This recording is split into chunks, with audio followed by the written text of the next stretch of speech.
Magandang araw po sa inyong lahat, pero hindi po mabuting balita.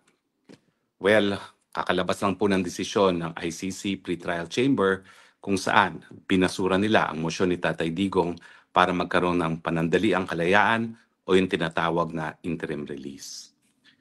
Bilang isang kasapi po ng ICC List Council, isang profesor ng international law sa UP, sa American University at National University of Singapore, at bilang dating presidente ng Asian Society of International Law, ang aking pananaw po, ang desisyon ay mali, hindi makaturungan, at hindi makatao. Para siguro po maintindihan natin ang desisyon, himay-himayin po muna natin kung bakit sang-ayon sa hukuman, hindi dapat mabigyan ng panandali ang kalayaan si Tatay Digong. Unang-una. Ang unang-unang batayan, meron ba raw pong probability na ginawa ni Tatay Digong ang mga paratang labang sa kanya. Ang problema po dito, ang sabi ng hukuman, hindi po nag-address ang kampo ni Tatay Digong dito sa isyong ito at naniniwala ang hukuman na meron pong probability na ginawa nga po ni Tatay Digong yung mga paratang sa kanya na crimes against humanity. At kung naalala nyo, 3 pong charges yan. No? Yan po yung nangyari daw sa Davao nung siya ay mayor, yung mga target killing, yung siya ay presidente na, at yung mga patayan na naganap dahil di umano sa war on drugs. Ang pangalawang batayan, ang pinaka-kontrobersyal. Ito ang issue na meron bang probability na tatakas si Tatay Digong kung siya ay binigyan ng panandaliang kalayaan or interim release. Bakit kontrobersyal? Dito ko po tingin, nagkamali ang hukuman. Ano po ang basihan ng pagsabi ng hukuman na merong probability na siya ay tatakas? Well, karamihan po, in fact, halos lahat ng sinabi ng hukuman ay base po sa mga sinabi ni VP Sara. Ano po yung mga sinabi niya? At saka yung ginawa ng pamilya. Well, nung inaresto raw si Tatay Digong, violent raw na nag-release ang kanyang mga kaanak. Siguro ito yung nakita nilang paninigaw ni Hanilet doon sa Villamor. No? At ang mga sinasabi ng mga statements ni VP Sara ay kasama na yung sinasabi ni VP Sara na mali ang paraan para nakuha ang jurisdiksyon sa pagkatao ng kanyang ama dahil hindi dumaan sa tamang proseso under Article 59 ng Rome Statute, hindi siya hinarap sa lokal na hukuman at kinidnap ng Marcos administration para i-deliver sa hukuman. Sinabi rin ng hukuman na nag-akusa daw ang VP Sara na nagsabwata ng ICC at ang Marcos administration para nga mawala ang pinakamalaking tinik sa kagustuhan ng mga Marcos na maging Marcos forever. At ito nga si Tatay Digong. At binanggit pa na nung minsan sa labas po ng hukuman, nagsalita si VP Sara na siguro dapat itakas na lang natin si Tatay Digong sa kulungan. Himay-himahin po natin kung bakit hindi sapat ito mga bagay-bagay na ito bilang basihan na meron daw probability na tatakas si Tatay Digong. Well, unang-una yung mga nangyari sa Villamor. Hindi ba natural na reaksyon yan ng pamilya na hinihingan mo ng warrant of arrest, wala naman sila mapakitang warrant of arrest? Bakit naman sasama si Tatay Digong sa kanila na voluntarily kung wala naman silang mapapakita ng warrant of arrest? At nakita naman natin na dahil sa konteksto na nangyari doon sa pag-aaresto niya, na bigla na lang siya hinarang habang siya ipabalik sa Hong Kong, sapilitang sinakay sa eroplano, natural, magkakaroon ng emotional reaction yung mga tunay na nagmamahal kay Tatay Digong kasama ng kanyang kapamilya. At noong mga panahon na yon, ang mga tanging kapamilya niya ay si Ma'am Hanilet at saka si Kitty Duterte. Minamasama ba nila na ganun ang reaksyon ng common law partner ni Tatay Digong? Ang katotohanan naman po, talagang wala namang basihan yung pag-aaresto.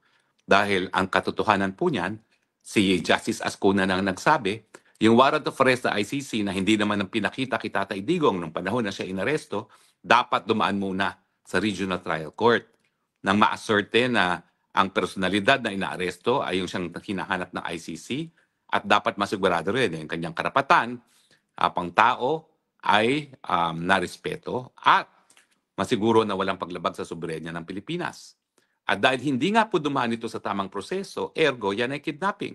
Unlawful detention in fact sa ating lokal na batas. dahil ito'y kidnapping na ginawa ng mga taong gobyerno. At sa katunayan, nakabinbin ngayon ng kaso dahil dyan sa ombudsman. Laban kay Torre, kay Justice Now Ombudsman Remulla at lahat po ng tao na mayroong papel sa pagkikidnap kay Tatay Digong. So, wag dapat minasama ng hukuman ang isang bagay na illegal na nangyari sa Pilipinas.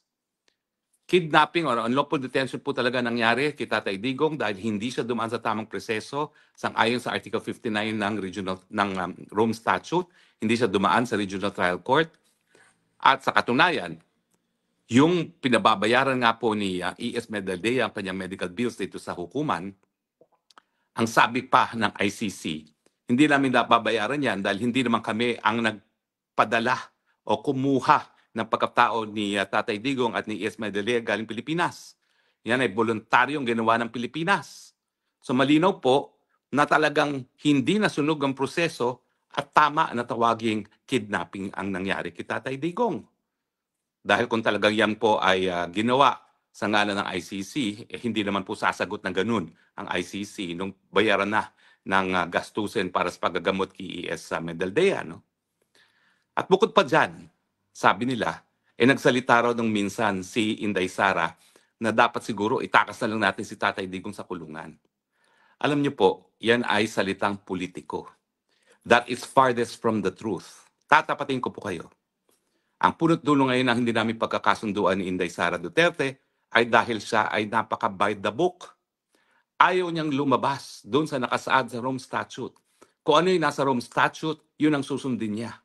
Kaya nga, ayaw mo nang i-considera ang iba pang mga legal na remedyo bukod pa sa Rome Statute dahil nakaharap nga tayo sa ICC. Nako, napakadami na po namin mga usapin tungkol dyan. Napakainit na usapin. Pero ako na po magpapatunay na kung gusto talagang ni Inday Sara na itakas si Tatay Digong, dati pa siguro niya ginawa yan. Ang katunayan, napaka-Girl Scout ni Inday Sara Duterte. Ayaw niyang lumabas sa letra ng Rome Statute at kaya nga hinayaan niya na bagamat hindi makaturungan ang pagkakuha sa jurisdiksyon ng pagkatao ni Tatay Digong sa pamamagitan ng kidnapping, hinarap ng buong pamilya ang proseso sa ICC. Yan ba ang gawain ng isang tao na nais tumakas? Kakilala ko rin po si Tatay Digong, naging amo ko. Anong sinasabi niya sa akin? Pagdating dun sa mga usapin ng kuku, sabi niya kung gagawin ng militar yan, hayaan mo sila mamuno. Pero wala akong pakialam dyan, wala dapat pakialaman si Inday Sara Duterte dahil kami ay parehong abogado. Kinakailangan lahat ng gawain namin sang-ayon sa saligang batas. So ganyan din po ang pananaw ni Tatay Digong kung gusto niyang tumakas. Matagal na siyang tumakas. Pero dahil siya ay abogado, hinaharap niya fair and square ang proseso. Kaya sa tingin ko po, hindi makatarungan na ang basehan na gagamitan nila ay ang sentimiento ng isang anak na natural. Nagagalit sa proseso na ginamit para makuha ang pagkatao ng kanyang ama at natural. May halong galit sa kanyang mga salita na binibitawan. Now, in any case, yung issue po ng tama ba kung may jurisdiction ng hukuman, sinabi ng hukuman, yan daw ay defiance sa hukuman dahil hindi nila kinikilala ang hukuman. Tama lang po yun. Dahil isa sa basehan na pinapadismiss ni Tatay Digong ang kaso niya ay dahil wala nga jurisdiction ng hukuman. Yan po ay isang purely legal issue at sa katunayan, 7 buwan na hindi ko maintindihan bakit hindi pa maresolba ang purely legal issue on jurisdiction. Simple lang po yan. Sang-ayon ba sa Rome Statute? Meron ba o walang jurisdiction ang ICC? At hindi dapat pulaan ang pamilya at si Tatay Digong mismo kung sasabihan nila na walang jurisdiction ng hukuman dahil yan naman po isang legal na depensa sa ICC. Hindi po yan defiance gaya ng paulit-ulit na sinasabi ng prosekusyon na mukha namang sinang-ayunan ng ICC mismo. Yan po ay hindi tama. Dahil yan po isang legal defense, lack of jurisdiction, at dalawa po ang basihan, bagamat iisa pa lang ang nailalabas ni Tatay Digong sa kanyang mga abogado, yung lack of jurisdiction dahil nga po hindi na miyembro ang Pilipinas ng Rome Statute nang nasimulan ang proseso ng preliminary investigation. Nakasaad po uli sa Rome Statute na kung bibitiw ang isang bansa, Ang korte ay mayroong 1 taon matapos ang pagbibitiw para simulan ang preliminary investigation. Pero sa pangalawang taon na po nasimulan ang preliminary investigation. So sa kontekstong ito, hindi dapat minasama ng hukuman yung pag-question ng jurisdiction sa jurisdiction ng ICC at hindi dapat na pati ang mga sinasabing pabiro ay gagawing katotohanan. Dahil yung actuation ni BP Sara na she is faithful to the letter of the Rome Statute, yan po'y patunay na walang iniisip na labag sa ICC Rome Statute itong si BP Sara. Gaya ni Tatay Digong, abogado rin po si Inday Sara Duterte. At kung siya ay magkakaroon ng kahit anong partisipasyon sa pagkatakas ni Tatay Digong, naku po, pwede siyang madisbar sa Pilipinas. At po pwede talagang yan ay ma-impeach dahil hindi dapat na winawas to ang isang pagkakamali sa panibago na namang pagkakamali. Kaya nga po ang aking advice na tinawag na crazy scheme ay gamitin ang legal na proseso sa Netherlands para nga po itaguyod ang karapatan ng due process ni Tatay Digong sa harapan ng lokal na hukuman dito sa Netherlands. Dahil Netherlands naman po ang may obligasyon na itaguyod at protektahan ang karapatang pantao ni Tatay Digong habang siya ay nasa teritoryo ng Netherlands. Duda ko nga po, bagamat walang konfirmasyon na Netherlands ay isang bansa na tumanggap sa kanya kung magkakaroon ng interim release, tingin ko isa po doon ay Netherlands. At ang dahilan nga is alam nila, may pananagutan din sila sa pagkakakidnap kay Tatay Digong dahil siya ay nakakulong sa lupa ng Netherlands, sa kulungan na pinapatakbo ng Netherlands, tinanggap sa Netherlands na walang papel ng mga otoridad sa Netherlands, dinala gamit ang ambulansyang Netherlands sa ospital na pinapatakbo ng Dutch government. So tingin ko, yan ang basihan kung bakit tinatanggap nila ang temporary or interim release ni Tatay Digong sa kanilang teritoryo. So napakalaking pagkakamali po yun na yung sinasabi ng nagmamahal na kamag-anak, anak mismo ng Tatay Digong, ang ginawang dahilan kung bakit sinasabi nila na may probability na tatakas si Tatay Digong. Sinasabi pa nila na bilang isang dating presidente at bilang vice president, napakalaki pa rin ang impluwensya ni BP Sara. Yan po ay dahil hindi nila naintindihan ang politika sa Pilipinas. Hindi ba nila naintindihan na kaya nga wala nang kapangyarihan si Tatay Digong ay dahil pinakulong siya dito sa The Hague? Hindi ba nila naintindihan na ginagawa lang nilang tau-tahuan si BP Sara na bagamat siya ay vice president, talaga naman pong linalapastanganan ang kanyang pagkatao ng presidente mismo at ng kanyang mga kaalyado sa Senado at sa Kamara de Representante? Di ba nila alam na sangkatutak ng kasong sinampan nila labang kay BP Sara, including yung impeachment, na buti na lang ay panandali ang naharang ng Korte Suprema? Yan ba ang patunay na dahil siya ay Vice President, maimpluwensya siya sa ngayon sa Pilipinas, na kinukonsidera siya na #1 kalaban ng gobyerno at patuloy na sinusupil at ginigiit? Na pati po ako naging collateral damage. Hindi naman ako Duterte, no? Pero anyway, tinatanggap ko naman po yan. Dahil ako naman po ay nagdesisyon na paglalaban ko ang tama at ang mga Duterte ay nasa panig ng tama. So mali po yan na dahil lamang sa mga salita ni Vice President BP Sara ay sinasabi nilang may posibilidad ng tumakas. Unang-una, meron pa bang mental at physical condition na tumakas si Tatay Digong? Nahuhulog na nga at tumatama ang ulo sa sahig. Yan ba ang po pwede pang tumakas? Pangalawa, anong impluwensya ang sinasabi ninyo? Wala nga po. Patuloy ang pagigipit, hindi lang po kay BP Sara, kundi pati na nga po kay Tatay Digong. At ang patunay ay pinakidnap siya papunta sa The Hague nang mawala siya sa Pilipinas. Sinasabi rin nila na dahil si Presidente Duterte ay sinabi ni BP Sara na kapag nagkaroon ng interim release na nais niyang ang interim release at Davao City, ito raw ay dahilan kung bakit may probability na gagawin na naman daw ni Tatay Digong di umano yung mga pagpapatay na sinasabi nilang naganap nung siya ay mayor sa Davao City.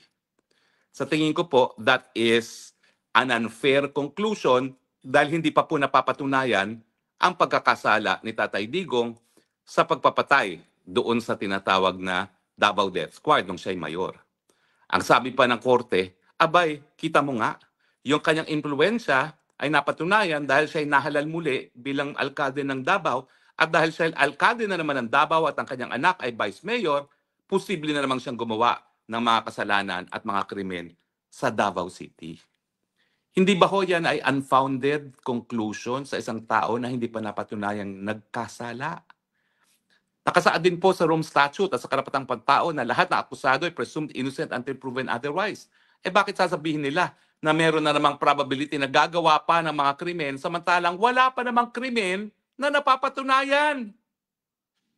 Hindi ba po yan ay talagang conviction prior to trial at dahilan daw kung bakit hindi siya dapat mabigyan ng panandaliang kalayaan? Ulitin ko po ha, yung proseso ng ICC na merong aresto na o kapag meron lamang good reasons ay binabalanse sa karapatan ng akusado na humingi ng interim release. Ibig sabihin, pag pinagkarit ang interim release at ang basehan lamang ng pagkakaaresto ay good reasons, hindi man lang probable cause, yan ay di ba katarungan? That is tantamount to arbitrary detention. At ngayon nga pong pinagkait si Tatay Digong ng interim release, biktima siya ng arbitrary detention dahil ang sinasabi nila, ay, pwedeng tumakas yan. Maski ang basehan nila ay isang biro ng anak, ay, pwedeng gumawa na naman ng krimen yan dahil siya ay nahalal muli ng Davao, maski wala pa namang krimen na napapatunayan. Diba po? Binawal-wala din ng korte yung mga medical grounds kung bakit panandaliang na-postpone na ang confirmation of charges. Dito po talaga ako nagulantang. Kasi nabuhayan ako ng loob at tatapatin ko kayo ha. Bago napagpaliban ang confirmation of charges dahil nga baka nga hindi na kaya ni Tatay Digong humarap sa paglilitis. Sigurado ako na hindi siya bibigyan ng interim release. Pero nung nagpaliban sila ng confirmation of charges dahil merong ang issue sa kanyang kakayahan na tumayo sa isang paglilitis laban sa kanya, nabuhayan ako. Dahil ano pang gagawin mo sa isang tao na parang kinilala na ng hukuman sa dahil ito ay dahilan ng pagpapaliban ng confirmation of charges, ay wala nang sapat na kakayahan para humarap sa isang paglilitis. Di ba po kapag ikay magpipilit ng ganyang tao ay patuloy na haharap sa paglilitis at siya ay nakakulong panandalian, arbitrary detention na naman yon. Kaya nga po nabuhayan ako.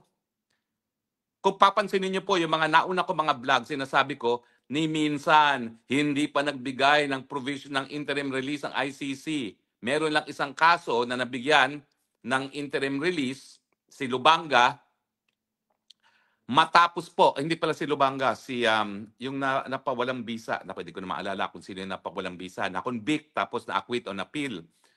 Yun lang ang nabigyan ng provisional release, pero by the appellate tribunal. At later on, yung appellate tribunal, pinagwalang sala yung akusado. So by way of track record, sinabi ko hindi mabibigyan ng provision ng interim release si Tatay Digong. Pero nabuhayan ako ng loob dahil nga doon sa pagpapaliban ng confirmation of charges na kinilala ng hukuman na baka nga hindi na sapat ang pag-iisip ni Tatay Digong para depensahan ang kanyang sarili sa ICC.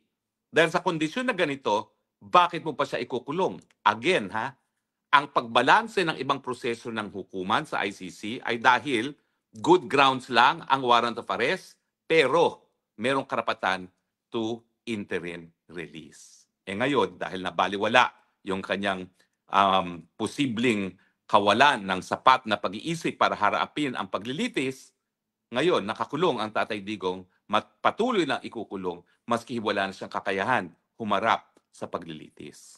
Of course, yung issue po ng fitness contested ng prosecution at magtatalaga ang hukuman ng mga eksperto.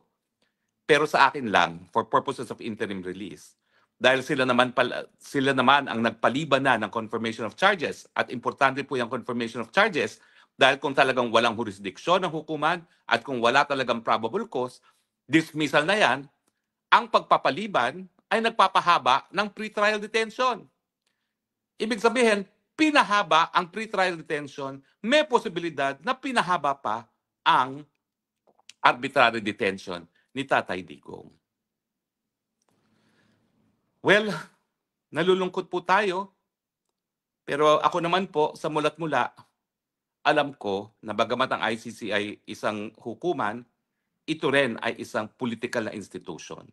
Sa katunayan, ang mga Assembly of State Parties ang siyang meron pa rin responsibilidad sa mga pulisiya na patutupad na hukuman. At nung huling ICC Assembly of State Parties, tumayo po ang ambassador ng Japan na siyang pinakamalaking contributor sa ICC at nagsabi na hindi kami natutuwa bilang pinakamalaking donor ng ICC na napakadaming acquittal ang desisyon ng hukuman. Nais naming makita ang conviction. Ang nakikita natin ngayon kay Tatay Digong dito sa mali at hindi makatarungan at hindi makataong desisyon na pinagkait ang interim release, bagamat wala pa pong probable cause, baka nga dinidinggin nila ang kahilingan ng pinakamalaki nagbibigay ng pondo sa ICC na kinakailangan magkaroon ng conviction. Nung minsan tinawag na po yung aking proposal na gamitin ang karapatan ng pantao ni Tatay Digong laban sa kidnapping bilang isang crazy scheme. Hindi ko na po ulitin yan. Pero siguro naman, naintindihan ng lahat kung bakit ako'y naghahanap ng alternatibong legal na remedyo para palayain si Tatay Digong. Dahil gaya ni Tatay Digong at Inday Sara Duterte, ako rin po ay isang abogado. At bagamat posible na po pwede itakas na lang si Tatay Digong, hindi po opsyon yan sa isipan at puso ng lahat ng abogado. Harapin po natin ang issue ng illegal na pagdedetain kay Tatay Digong sa tamang forum. Ang tingin ko po, ang tamang forum ay sa forum ng bansa na mayroong katungkulan na itaguyod at protektahan ang karapatan ng due process ni Tatay Digong. Malungkot na balita po today, pero tuloy po ang laban. Sinugal ko na po hindi lang ang buhay ko para kay Tatay Digong, hindi dahil siya ay minahal ko, hindi lang po yun. Kundi naniniwala ako na si Tatay Digong ang nagbigay ng pamumuno na nagpabuti ng antas ng kabuhayan ng mga Pilipino, naging dahilan kung bakit taas noong ngayon ang Pilipino sa buong daigdig. Sinugal ko na rin po ang relasyon ko sa pamilyang Duterte sa aking mga suhestyon na sa ngayon po ay panandali ang isinantabi. Siguro naman po, naintindihan nila kung bakit ako'y naghahanap ng alternatibong remedyo. Dahil mukhang malinaw po, political pa rin talaga ang ICC. Tatay Digong, di ko alam kung makakarating to. Di ko man alam kung sinasabi nila na naririto pa rin ako. Di kita iniiwan gaya ng aking pangako na patuloy tayo naghahanap ng remedyo kahit ano pang mangyari. Hanggang sa aking huling hininga, pangako ko, walang iwanan, Tatay Digong. Sasamahan pa rin kita. Salamat po sa inyong patuloy na pagtangkilik. Pagdasal po natin si Tatay Digong. Magdasal po tayo para sa katarungan. Magdasal po tayo sa kanyang mabilisang pagbalik sa Pilipinas. Dahil alam ko po, ang nais lang niya, ang kanyang huling hininga sa mundong ibabaw, ay ang hangin ng kanyang lupang sinilangan, Davao City. Hanggang doon na lang po tayo. I love you, Philippines. Ikaw lang pong aking lupang sinilangan. At gaya ni Tatay Digong, ikaw lang po ang aking bayang mamahalin. Pagpalain po tayo ng Panginoon.